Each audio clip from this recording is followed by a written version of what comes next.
स्वागत है आपका हमारे चैनल पर। मैं हूं आपके साथ शिप्रा सैनी। कर्नाटक से बड़ी खबर है। कर्नाटक के मुख्यमंत्री बीएस येदियुरप्पा ने मुख्यमंत्री पद से इस्तीफा दे दिया है। राज्यपाल थावरचंद गहलोत से मिलकर उन्होंने अपना इस्तीफा सौंपा, जो कि राज्यपाल ने उनका इस्तीफा स्वीकार भी कर दिया है। तो लगातार जिस तरीके की खबरें सामने आ रही थी कि बगावत कर सकते हैं बीएस येदियुरप्पा, लेकिन उन खबरों को अब पूरी तरीके से खुद बीएस येदियुरप्पा ने ही खारिज कर दिया है और मुख्यमंत्री पद से इस्तीफा दे दिया है। उन्होंने साफ तौर पर यह कहा है कि उन्होंने किसी के दबाव में ये इस्तीफा नहीं दिया है और वो आने वाले वक्त में भी बीजेपी के लिए कार्य करते रहेंगे। जाहिर तौर पर बीएस येदियुरप्पा की उम्र बढ़ रही थी, ऐसे में यह फैसला जाहिर तौर पर बढ़ती उम्र के चलते भी लिया जा सकता है। हालांकि पार्टी आलाकमान ने उन्हें पद पर बने रहने को कहा है और वो फिलहाल जब तक कोई मुख्यमंत्री का चेहरा तय नहीं हो जाता तब तक कर्नाटक के कार्यवाहक मुख्यमंत्री बने रहेंगे। तो कर्नाटक से ये बड़ी खबर है, बीएस येदियुरप्पा ने इस्तीफा दे दिया है। उसके बाद कर्नाटक में एक बार फिर से कहीं ना कहीं सियासत जो है वो करवट लेती नजर आ रही है, क्योंकि अब मुख्यमंत्री की रेस में कई चेहरे हैं जिनको लेकर लगातार कयास लगाए जा रहे हैं कि आखिर कौन अब कर्नाटक का मुख्यमंत्री बनेगा। बीजेपी आलाकमान क्या फैसला करेगी। हालांकि आपको बता दें बीएस येदियुरप्पा के इस्तीफे के बाद संसद भवन में एक बैठक भी हुई, जिसमें केंद्रीय गृह मंत्री अमित शाह, बीजेपी राष्ट्रीय अध्यक्ष जेपी नड्डा, इसके अलावा जो कर्नाटक के राज्य प्रभारी हैं अरुण सिंह और येदियुरप्पा खुद उस बैठक में मौजूद रहे। जाहिर तौर पर इस बैठक में यह तय किया जाएगा कि जो पर्यवेक्षक हैं वो कर्नाटक भेजे जाएं और विधायक दल की वहां बैठक होगी, जिसमें जाहिर तौर पर बीजेपी आलाकमान का पक्ष रखा जाएगा और पूरी तरीके से सर्वसम्मति से कर्नाटक के मुख्यमंत्री को लेकर फैसला होगा। तो ये कवायद अब तेज हो चुकी है। मुख्यमंत्री का चेहरा अब जल्द ही चुना जा सकता है। इसको लेकर भी लगातार जो खबर है वो सामने आ रही है कि जल्द से जल्द बीजेपी इस पर फैसला लेगी। तो पर्यवेक्षक धर्मेंद्र प्रधान हो सकते हैं, ये खबर भी सामने आई है।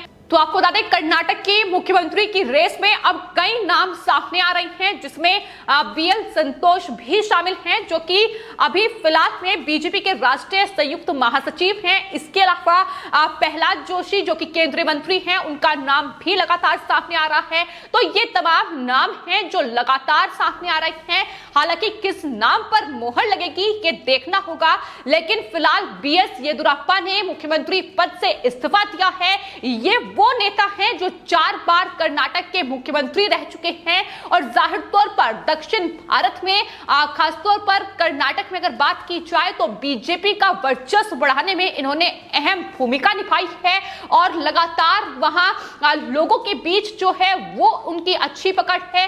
तो लगातार काम वो करते नजर आए हैं। एक बड़े और अच्छे नेता के तौर पर लोग वहां उन्हें देखते हैं और यही वजह है कि उनके अब मुख्यमंत्री पद से इस्तीफे के बाद भी लगातार लोगों के रिएक्शन सामने आ रहे हैं। लोगों का साफ तौर पर कहना है कि एक युग का कहीं ना कहीं अंत हो गया है। अब येदियुरप्पा ने इस्तीफा दिया है। आपको यह भी बता दें कि ठीक 26 जुलाई 2019 यानी आज से ठीक 2 साल पहले बीएस येदियुरप्पा ने कर्नाटक के मुख्यमंत्री की शपथ ली थी और आज ही के दिन 2 साल का कार्यकाल उन्होंने पूरा किया, अपना इस्तीफा दे दिया, जिस पर उन्होंने साफ तौर पर मीडिया से बातचीत करते हुए वो भावुक भी नजर आए। उन्होंने कहा कि इस्तीफा देने के लिए किसी ने मुझ पर कोई दबाव नहीं डाला है, ये मैंने खुद फैसला लिया है ताकि सरकार के 2 साल पूरा होने के बाद कोई और मुख्यमंत्री का पद संभाल सके। मैंने अगले चुनाव में बीजेपी को सत्ता में वापस लाने के लिए मैं काम करूंगा, ये बीएस येदियुरप्पा की ओर से कहा गया है। हालांकि उन्होंने आपको बता दें गृह मंत्री अमित शाह, प्रधानमंत्री नरेंद्र मोदी और यहां तक कि बीजेपी राष्ट्रीय अध्यक्ष जेपी नड्डा को भी धन्यवाद दिया है, लेकिन बावजूद उसके किस तरीके से कांग्रेस पार्टी, तो आपको बता दें बीएस येदियुरप्पा के इस्तीफे के बाद रणदीप सुरजेवाला ने बीजेपी पर निशाना साधा है। उन्होंने कहा है कि इस चेहरे का बदलाव लेकिन बीजेपी का चरित्र वो नहीं कहते हैं। वो कहते हैं कि प्रधानमंत्री मोदी बीजेपी नेताओं का अपमान करते हैं और ऐसे नेताओं की सूची बीएस येदियुरप्पा के जबरन इस्तीफे के साथ खत्म नहीं होती है। यानी वो कह रहे हैं कि बीएस येदियुरप्पा ने जबरन इस्तीफा उनसे लिया क्या है, लेकिन वो साफ कर चुके हैं कि किस तरीके से वो बीजेपी के लिए आने वाले वक्त में कार्य करते रहेंगे। जाहिर तौर पर कांग्रेस पार्टी खुद ही बेनकाब हो रही है।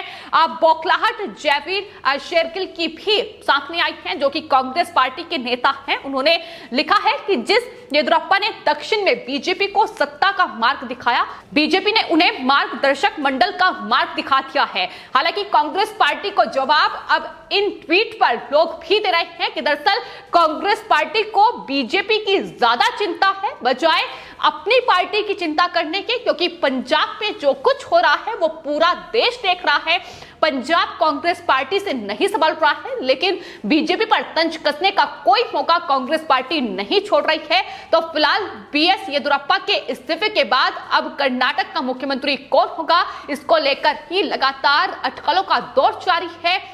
विधायक दल की बैठक कर्नाटक में होगी। आने वाले वक्त में 2 से 3 दिनों में ही मुख्यमंत्री तय हो सकता है और शपथ ले सकता है। ये भी लगातार जो खबरें हैं वो सामने आ रही हैं। वही आपको बता दें, जब उन्होंने अपने इस्तीफे का ऐलान किया तो उस वक्त भी मीडिया से बातचीत करते हुए वो काफी भावुक नजर आए। उन्होंने कहा कि उन्हें कर्नाटक के लोगों के लिए अभी काफी काम करना है और येदियुरप्पा ने कहा कि वो हमेशा अग्नि परीक्षा से गुजरे हैं। उन्होंने कहा कि 2 महीने यानी 2019 में मुझे अपना मंत्रिमंडल बनाने को नहीं मिला, बाढ़ आई और मैं पागलों की तरह घूमता रहा। बाद में मंत्रिमंडल का गठन किया गया। वो तमाम चीजें उन्होंने बयां की है कि किस तरीके से उनका ये पूरा राजनीतिक सफर रहा है, किस तरीके से उन्होंने मुख्यमंत्री होते हुए कार्य किए हैं।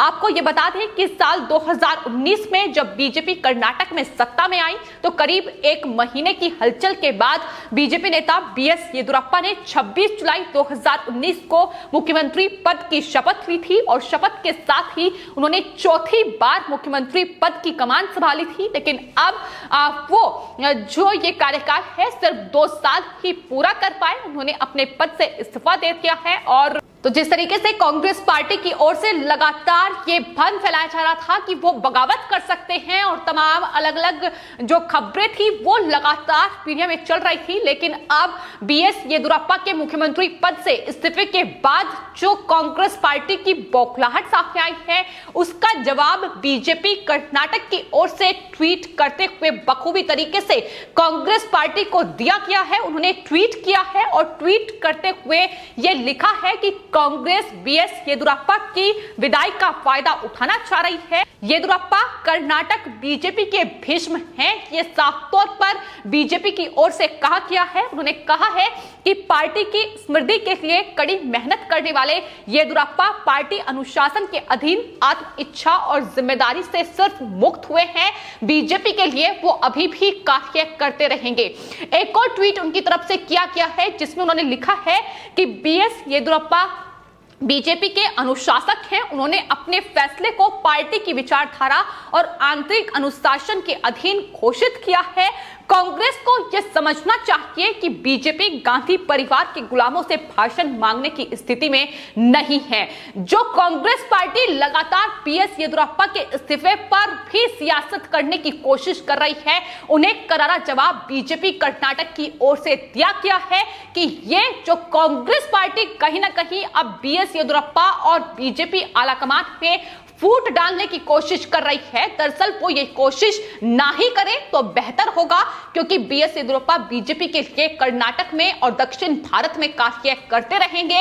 और जाहिर तौर पर जिस तरीके से लगातार बीएस येदियुरप्पा ने बीजेपी के लिए बीजेपी का वर्चस्व दक्षिण भारत में बढ़ाने के लिए कार्य किया है, वो अपने आप में काबिले तारीफ है। ये लगातार बीजेपी के नेता भी कह रहे हैं। हालांकि उम्र जिस तरीके से बढ़ रही है उस बीच उन्होंने ये कहीं ना कहीं मुख्यमंत्री का जो पद होता है, जिम्मेदारी का पद होता है, ऐसे में उस पद से सिर्फ इस्तीफा दिया है, लेकिन लोगों के लिए कार्य वो करते रहेंगे। ये खुद उनकी तरफ से भी कहा गया है।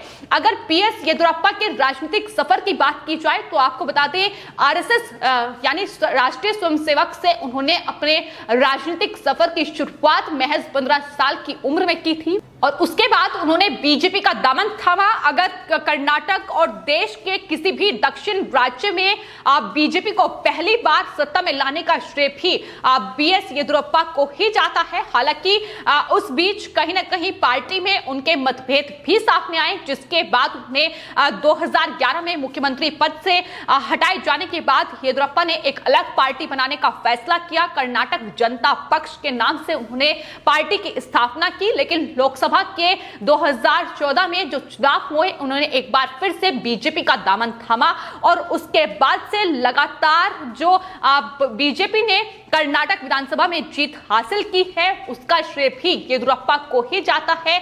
और चूंकि कर्नाटक में येदियुरप्पा जो है वो लिंगायत समुदाय से आते हैं, ये वो समुदाय है कर्नाटक में जिसकी आबादी घनी है और कहीं ना कहीं इस आबादी को लेकर ही सियासत होती नजर आई है। लेकिन अब लगातार निगाहें टिकी हुई है कि बीजेपी आलाकमान और कर्नाटक बीजेपी आखिर क्या कुछ फैसला मुख्यमंत्री को लेकर लेगी, किसके नाम पर मुहर लगेगी, ये इस वक्त का सबसे बड़ा सवाल है। लेकिन वहीं कांग्रेस पार्टी जो सियासत अब बीएस येदियुरप्पा के इस्तीफे पर कर रही है वो ना ही करे तो बेहतर होगा, क्योंकि खुद कर्नाटक के पूर्व मुख्यमंत्री बीएस येदियुरप्पा ये कह चुके हैं कि वो आने वाले वक्त में भी बीजेपी के लिए कार्य करते रहेंगे। फिलहाल आपकी इस पूरे मामले पर क्या राय है हमें कमेंट बॉक्स में जरूर लिखें और चैनल को सब्सक्राइब करें। धन्यवाद।